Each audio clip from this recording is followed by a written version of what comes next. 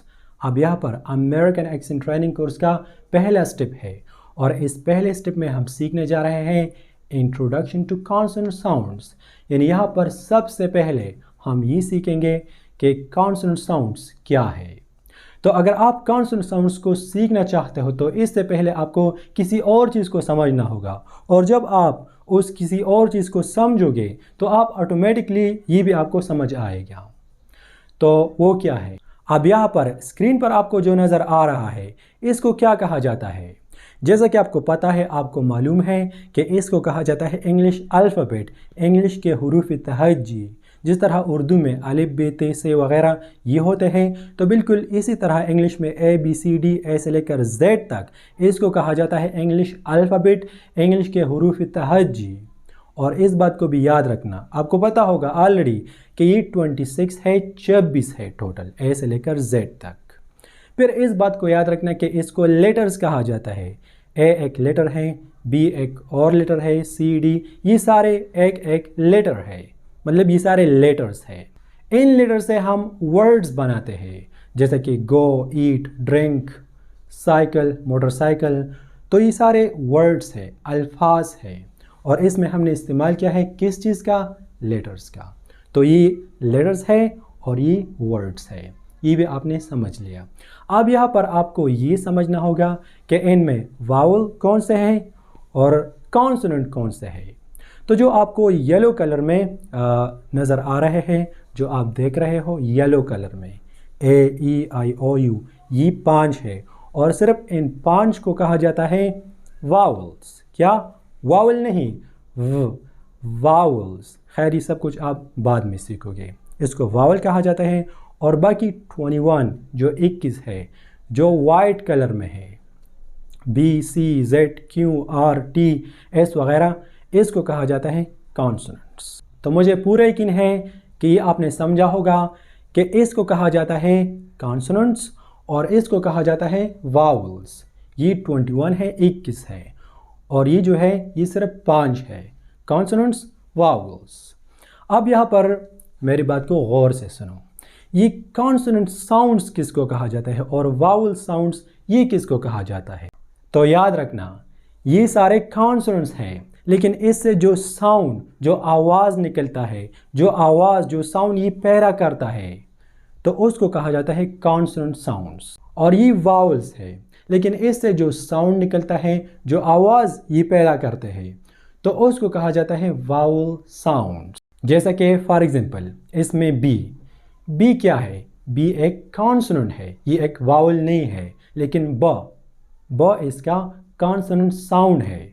बिल्कुल इस तरह जेड क्या है? जेड एक कॉन्सोनेंट है, एक वावल नहीं है, लेकिन ज इसका कॉन्सोनेंट साउंड है। टी क्या है? टी एक कॉन्सोनेंट है, लेकिन ट ये इसका साउंड है, कॉन्सोनेंट साउंड है। एस क्या है? एस एक कॉन्सोनेंट है, लेकिन इसका आवाज़ है, इसका साउंड है, यानी ये एक कॉन्सोनेंट साउंड है। कॉन्सोनेंट से जो आवाज़ निकलता है, जो आवाज़ कॉन्सोनेंट बनाते हैं, तो इसको कहा जाता है कॉन्सोनेंट साउंड्स, और जो आवाज़ वावल बनाते हैं उसको कहा जाता है वावल साउंड्स। ए क्या है? ए एक वावल है, लेकिन आ क्या है? आ एक वावल साउंड है। ई क्या है?